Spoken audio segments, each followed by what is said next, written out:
Mamuka sei? Aiwa sitamuka kana mamukawo. Ane munoti tirombe here? Chirombe here rakatenga imba. Kuchiredzi. So guys, travel with me to Chiredzi to see my house for first time. So guys, first thing chandakaita, I took a Uber from Aspindale to Boca Tobacco Flow. Chiripo ripocho ndakanoti ED. Kunoti fe mubhazi. Kusa Nelson hapana chaindimisa. Ndakaburuka mubhazi ndakameka sure bag rangu raitwa check in. Sezvo ndakatenga pa Cape Town South Africa. Ndaisada any mistake rekuti risare since rekupedzera akadzekwa mundege. Sa bless nokona ngoti please wane kuchiredzi geza nekuti mubhazi maino apwa zvamu. Nakasatoki muchatadza kuenda nenyika. Safaso ndakanotsvekera ku bag ina faso nekuti ndaisada zvekugara kumberi. Iye akapa Dokas moyo tenda rekurudzwa mabhazi ndiani ko. Asitakwara akwanze kuchimaone ndevele risimashona taneta. Rangalai henyu ape zvichakana. Aiwa kani chimira zvakwana. Saholi ukamuka usaskipa prayer. Kuti vanhu rakasumuka tichangopedza kunamata. Takaenda. Pamawindo apo hey regerai zvamuri kuita izvi. Ndandasuda mabanana. Mundimanikidzireiko? Jezuve richakava chibatira pashizha sabwe panhamo. Kuti ndakazvirangarira ndinonzwa masvani kongonya. Tasana kwakarambana. Dipacha yange rikukumakura pasi 11 iko wadza takasimuka. Hai ndaneta nekutaura rikandimonoweta totaura kana tava muchivhu.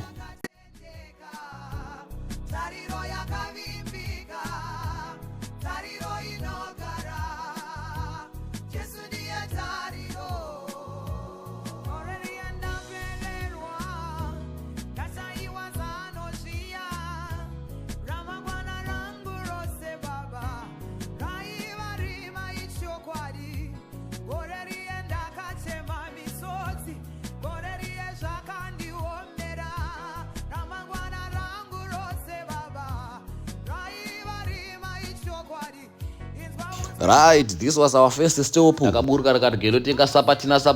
Chikakwakaropafadzwa nababa Johani. Budya kwengirozi. Izvi zvinova zvandifukidza chimfana chiya chinoti "Sir, good people. So here is the chili chicken that I'm eating with my head cutting fries, which is dripping chili sauce." Kana wachiziya tora screen record unochimenshena. Kana chakaita repost ndokuendesa out. Unoita sub good people. Tisinei guys ini ndaneta ini. Tobatana mberi.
Amana Merasi.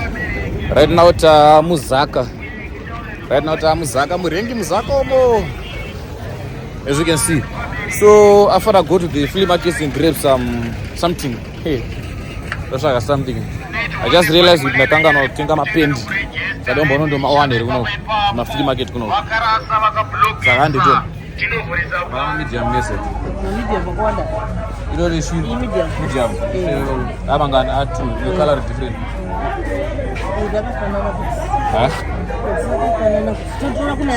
Ayano damba. I don't know sana tu wa Afrika mamita mari. You know extra large.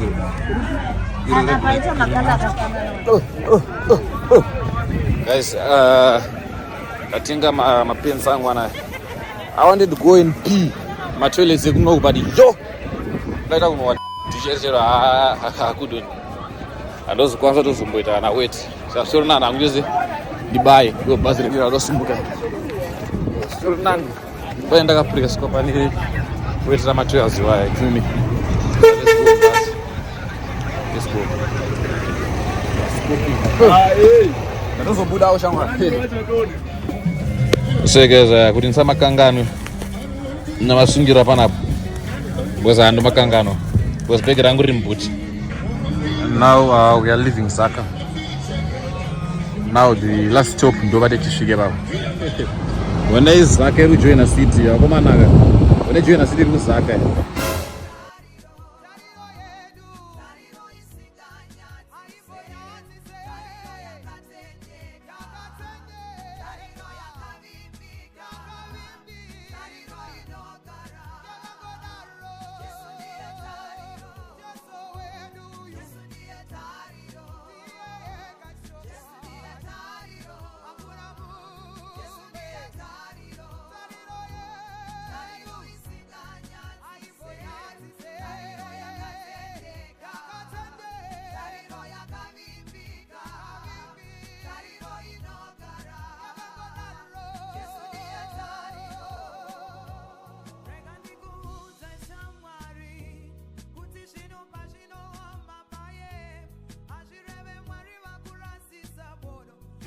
So yeah man, ndasvika paring right now as you can see. Yeah, so now ndakunotsvaga makomba ndobachi padzimba pacho nabaisi ndambotsvaga jeda kwese ndambotsvaga jeda.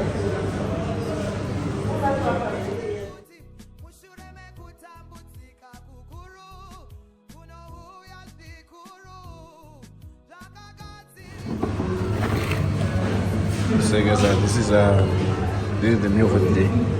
Feel me? Ish, let me put this out.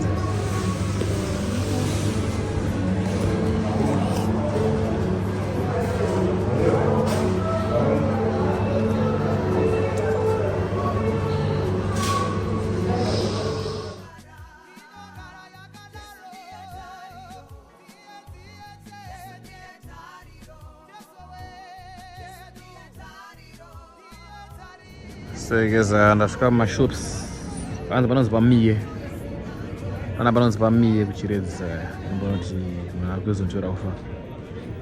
Okay, I know you're waiting for your house tour, but guys, before I pay house tour, if I tell you where I am right now, you will be shocked. Right now, I'm in Chiredzi, right? Guys, you won't believe what I'm in Chiredzi. You can see the background. Let me give you a full house tour of this house. Guys, let me give you a full house tour. Guys, help me to thank Else Place for hosting me here in Chiredzi. Ndo wandipa accommodation yese yandakudzera ndatenga imba kuChiredzi. Andaibaira tenge, but I was offered an accommodation near one of the biggest supporters.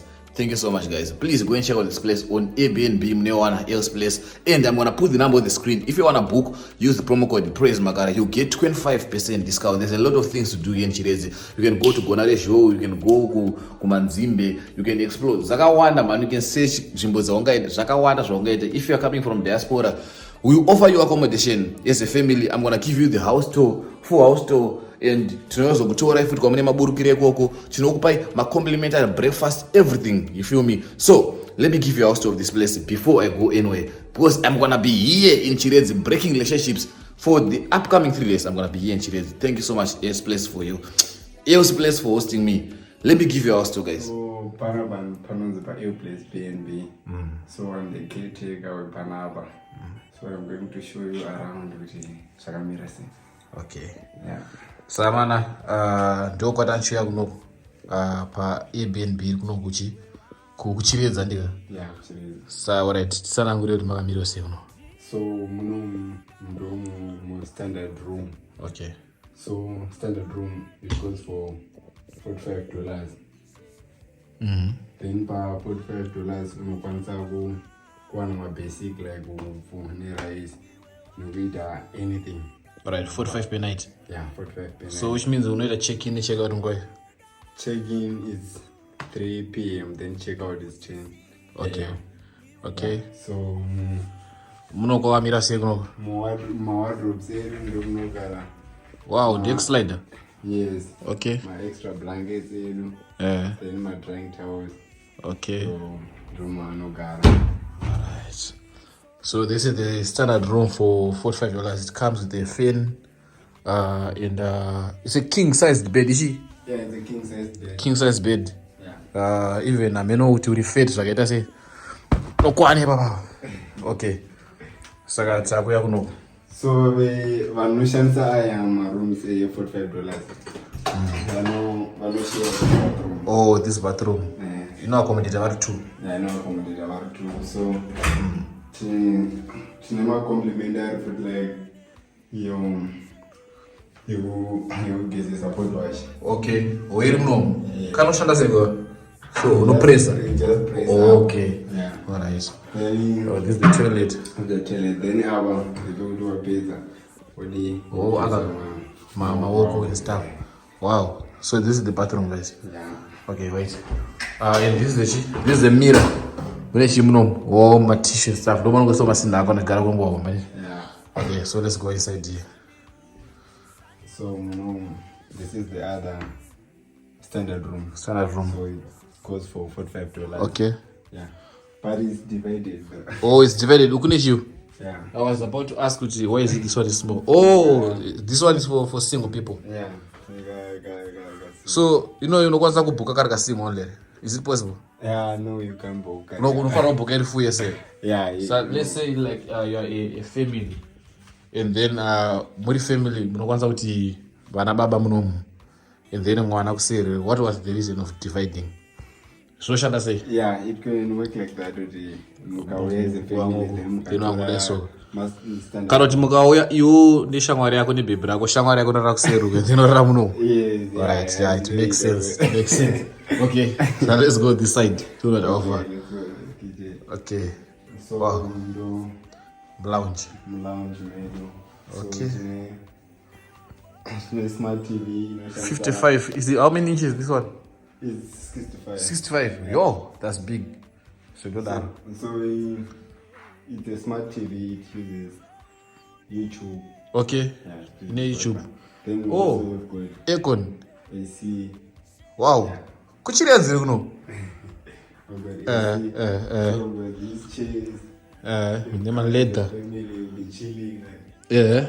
Mune masoro makulayo makagara. And we also have games. Muna games. Ishi, PS3. Xbox. Ishi. Oh, ma chessboard, chiche. Oh, na maketa. Makadzi. Also, you can play as a family makagara mateba and then. Don't forget this mirror. Another mirrors, guys. There's a beautiful mirror this side. You can take your snaps and stuff. You can flex, man. Weekend, yes, okay. Now we're going where? So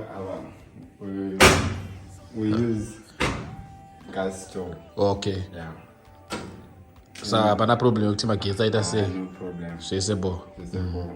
So we also have water 24/7. 24/7. Sink. Those who have plates are everything. Anytime, anyway. Anyway. Also have plates for the guests. And also pots. My pots are Yeah. okay, so there's no need to wear my pot. Yeah. Okay. Then everything there. Then breakfast. Oh, they offer breakfast as well, man. There's cornflakes and stuff. Even tea, sugar, just remove. Okay, so this is a table which gira. Yeah, this is the table which gira. Wow. Then my fridge is that one. Oh, this one. Yeah. And the deep one. Yeah. Oh, so I'm going to nyama dzinzi kugocha. Yeah. Muno. Okay. Yeah. Alright. So The power. Electric power. So solar system. backup. So even my gets again amagetsa aidi inongoita automatically ega kuvhadzora automatic. Wow. Inanide kuti unozombouya uchibata. Well, this is a pantry nene. Yeah, this is the pantry nogara. Mafood nene. Basic foods udi guest ikauya. Inochengeta Unowana pekutangira. Exactly. Okay. Yeah. So guys, this is a 3-bedroom. 3-bedroom andika? Yeah, it's a 3-bedroom. Wow. Tutangira panapa. Tatanga nekutambirwa. Ini nangu ndofara YouTube, ndofara internet. Tatanga nekutambirwa nechi this TV. This looks like 45. My channel is 44, but not about this. Yo, this is big though. Okay, so let's start. So there's a dressing table. Okay. So you can sit here as a slave queen doing your things. As you can see, the background is lit. Ndakakana kuredza guys, mufiriji mune ma complementaries. Tumwa mirror water. Hey, she purified water. All right. You can do your makeups and stuff with panapa. There's another mirror as well here. And you can see the dressing table is lit. You got a touch of goldish stuff. Okay, shit continue. Yeah, so this is the master bedroom. As you can see, it is very big. Okay. Yeah, very. Oh, this one is the master one. the master bedroom. So, You can have a family do no gara vahombe vacho na muno. Babada. King they no fana ngori muhombe bed. King do muhombe. hey, this one is Uyakanza nongoruko. the king. Yeah, the family Okay. accommodates 2 people. But this one it looks classy than the one you look because even the headboard gold. She ain't gold with it. No, I mean, Okay. So guys, this is my side in green resa your phones apa. yeah. Na apa the fan kuri kupisa and then Then, wow. It comes as well. yeah, my drawing towels. Drawing towels. Then kablange do if you want to iron the clothes. And Okay. yeah, Everything. You can put your clothes in more nini. yeah. Okay, so let's go to the bathroom. Let's go to the bathroom. So this is the bathroom for the master bedroom. Okay. As you can see, the setup is very neat. So there's a tub, Yeah. a big tub, and there's a sink as well. What is this? It's a Wow. yeah, it's a Chill. machine. You don't get this computer.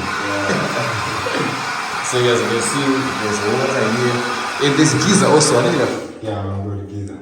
And there's a tub as well. Yeah. And this is not just an ordinary tub at the terrain. You feel me? Yeah, And there's a toilet seat and the shower. The shower. If you want a shower, if you want the tub. I say, I'm sure the geyser with my Yeah. Whoa. Wow. This is a bucket. Yo. So guys, ndichaisa number pa screen. Kuno kuchiredzi kuside kupi kuno. Kuno, yeah, Chiredzi, my condo suburb. Kunonzi kumakondo suburb. Near Palmtree Place. Okay. Yeah, we're just few hours from the town. Few hours from the town. And kanoshanza makombi 5 rand. Kunoshanda marands kuno. Yeah, it's just 5 rand. 50 cents. Saka it's very near, it's very near. So mune besides the numbers that just have screen andika. Mune website ya muna here kana ti. Patokwasa kwa na sofa pa sapa website. Yeah. To know when pa Airbnb, you can just go and search L Place BNB. Or L Place Yeah, pa Airbnb. Yeah, even Okay. Facebook we are there. Even on TikTok we are TikTok there. as well. You can just search satisfies faith and yeah. Okay. You see TikTok. everything, yeah. Okay. Amana, mazonera amana. Okay, Amana. I bet guys, thank you for watching the video to the end. Please make sure you like, comment, you share, and you subscribe to my YouTube channel for more and more content. I just want to thank El's Place for hosting me, Sister Tawara. We're gonna be out here in Chiredzi, you feel me? As you can see, quite a so let me show you. It's like you feel me? It's like Chirungu Panapa, you feel me? Chirungu. And we're gonna be here in Chiredzi for I don't know. Kushika in the reading but yeah, for the coming days, Chiredzi. So hit me up. Praise. Those who wanna do collaborations with me in Chiredzi, hit me up now. I'm not here for many days. By weekend later to so hit me up with the number is on the screen, +276 196 43402. Twitter makapo send your phones, those who know Chiredzi, for our around the debate. Also, my brands are auction and debate regard, auction and my brands regard. I wasn't working with brands, +276 196 43402 numbers on the screen. Hit me up if you have a shop, if you have my brands and you I'm going to say clothes and stuff. Hit me up and work with me. You can see to push in the go message. And also guys, please don't forget to check out this place on Airbnb. Mese go on Airbnb. Muno see that this place. I know this December but move out diaspora move kuba I know I'm not go back I'm not Zimba and the murungo pachira mari muri konjono you feel me I'm not go kusikira musadadiro darona madzenyu. There's a place yaka cheap as ngaiteri kuno kui pa else place panapa pa unowana machikichori enzvimbo. As you can see now I'm about to explore on YouTube. Ndakakula down zvangu ndichazva ndikuita. As you can see I'm home alone ndindega, no noise, no what. There is full free unlimited Wi-Fi, you feel me. And you can get breakfast as well. As you can see I'm about to make breakfast. As you can see you can make coffee as well. You see some stuff, and then here there's tea. Ndapedza ndichenda mashops. The shops just nearby, and there's clean water also. Neka personal tank yakauri muno. Ndapedza ndakutonotsvaga nyama nene because ndikunotsvaga muriwo chete. You feel me? Ndikunotsvaga muriwo because vari kuoffer zvese kana chiti zvese ka. I mean it. You have been offered even nehupfu. Wobika nawo sadza. Vanobika rice. Uri kuofferwa rice zvakare. Makaita moto unobvira, unodzimura. You feel me? So guys, ndapedza kugadzira cereal, I'm gonna go inside Chiredzi ndonotsvaga muriwo nombozvibikira kasapatina. You feel me? And yeah. Timbo say. So I bet guys, thank you for watching the video today. Please make sure you like, comment, share, and subscribe to my YouTube channel for more content. Don't forget to check out this place. Don't forget to text them. Don't forget to say you came from praise. Wena. Thank you so much. I love you so much.